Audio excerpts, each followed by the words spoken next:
اپنے عقیدے ٹھیک کر لو. اور حضور صرف نبی نہیں بلکہ نبی الانبیاء ہیں. اللہ نے ایک عہد اپنی توحید اور ربوبیت کے لیا تھا کہ الست بربکم قالوا بلا، اور ایک اپنے نبی کے لیے لیا تھا وَإِذْ أَخَذَ اللَّهُ مِيثَاقَ النَّبِيِّينَ لَمَا آتَيْتُكُم مِّن كِتَابٍ وَحِكْمَةٍ ثُمَّ جَاءَكُمْ رَسُولٌ مُصَدِّقٌ لِّمَا مَعَكُمْ لَتُؤْمِنُنَّ بِهِ وَلَتَنصُرُنَّهُ. اللہ نے تمام انبیاء سے اپنے نبی کے لیے بھی عہد لیا. اور حضور صرف نبی نہیں امام الانبیاء ہیں. امام الانبیاء والمرسلین ہیں کہ مسجد اقصی میں جب سارے انبیاء اور سارے رسول موجود ہیں، ہر آدمی سوچ رہا ہے کہ آج امامت کے لیے مصلی پہ کون کھڑا ہوگا، تو حضرت جبریل کھڑے ہوئے. انہوں نے کہا کہ اے جماعت انبیاء، میں اللہ کا فرشتہ جبریل ہوں جیسے آپ جانتے ہیں. میں نے مشرق و مغرب، شمال، جنوب، آسمان، زمین سب دیکھ ڈالا ہے. ما رأیت مثل محمد، حضور جیسا میں نے نہیں دیکھا.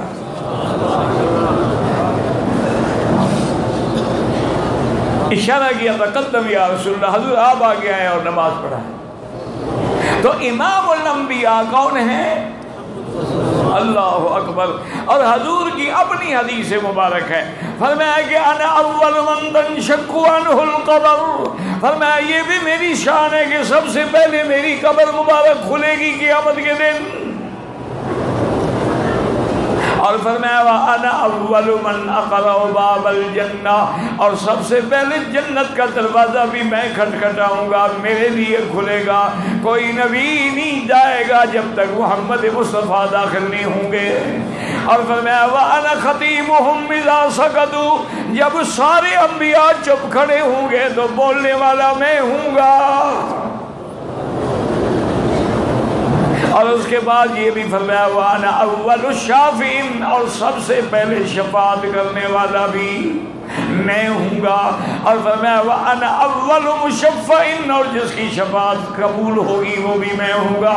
جب سارے پیغمبر جواب دے دیں گے، سارے کہیں گے کہ آج غضب ربی اليوم غضب لم یغضب قبلہ ابدا ولا بعدہ ابدا، نفسی نفسی نفسی، یعنی خشیت علی نفسی. سب پیغمبر جواب دے دیں گے. حضور فرماتی ہیں کہ سارا معاشر کی مخلوق میرے پاس آئے گی، درخواست کریں گے کہ اللہ سے ہماری درخواست کریں کہ پیشی کی سماعت شروع ہو جائے. اس کی مرضی جس کو جنت دے جہنم دے، لیکن سماعت تو شروع ہو جائے. تو اللہ کے پیغمبر فرماتے ہیں میں کہوں گا انا لہا انا لہا. اس دعا اس شفاعت کے لیے تو اللہ نے مجھے چن لیا ہے.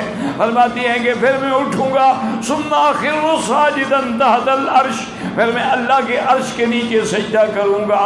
اور اس کے بعد فرمایا علمنی محامد لم یعرفنی الان، اللہ مجھے اپنا حمد سکھلائیں گے جو حمد میں اب نہیں جانتا. ان محامد کے ساتھ اللہ کا حمد کروں گا. اور اللہ کا پیغمبر سجدے میں ہیں اور درخواست کر رہے ہیں شفاعت کی، اور اللہ حکم دیں گے ارفع راسک یا محمد صلی اللہ علیہ وسلم. اور خدا کے لیے جب نام سنو تو دروشی پڑھا.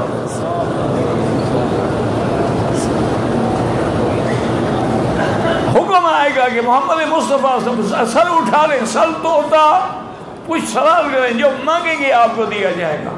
یاد رکھو، سمجھ لو مسئلہ، یہ شفاعت کبریٰ ہوگی. یہ شفاعت جو ہے شفاعت کبریٰ ہوگی، یعنی سب کو فائدہ ہوگا. کافروں کو بھی فائدہ ہوگا، یہودیوں کو بھی ہوگا، نصرانیوں کو بھی ہوگا کہ پیشی شروع ہو گئی.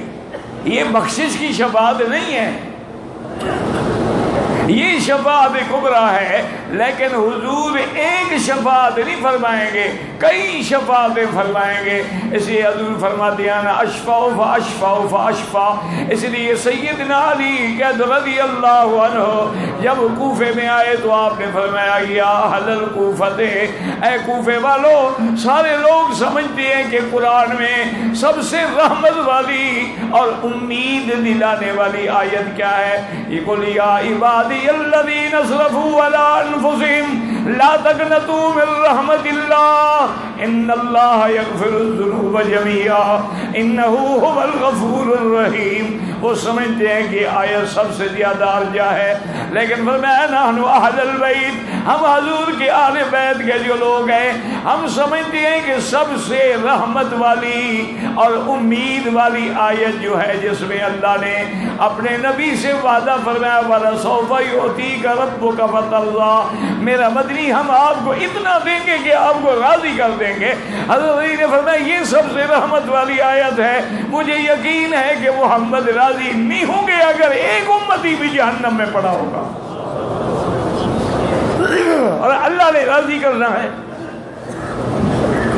اس لیے حضور فرماتے ہیں درود شریف یاد پڑھا کرو مہربانی کرو. اچھا ایک بات یاد رکھو کہ درود پڑھو یا کلمہ پڑھو یا اللہ کا ذکر کرو، اگر پورے دل سے کرو تو ٹھیک ہے، ورنہ نہ کیا کرو. کہیں ایسا نہ ہو کہ بے ادبی میں مارے جائیں ہم.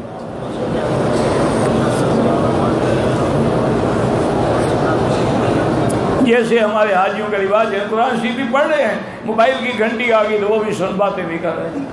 ایک اللہ سے کلام کر رہے ہیں، اب تم بندے سے کلام شروع ہو، طواف بھی کر رہے ہیں موبائل پہ کس سے بھی کر رہے ہیں. یہ عبادت نہیں ہے، یہ استہزاء ہے، اللہ کے ساتھ مذاق ہے. کہ ایسا نہ ہو کہ اللہ اس بے ادبی پہ ہمیں پکڑ لے.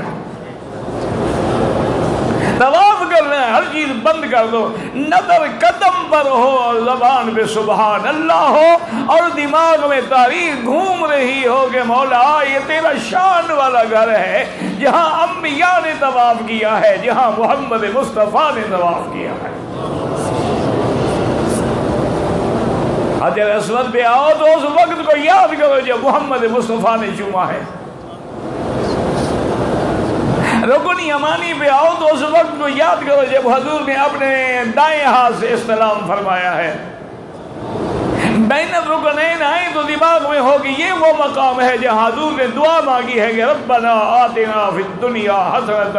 مقام ابراہیم پہ جاؤ تو یہ تصور کرو کہ یہ وہ مصلی ہے جس کے لیے حضور نے فیصلہ کیا اور اللہ نے قرآن نازل کیا واتخذوا من مقام ابراہیم مصلی.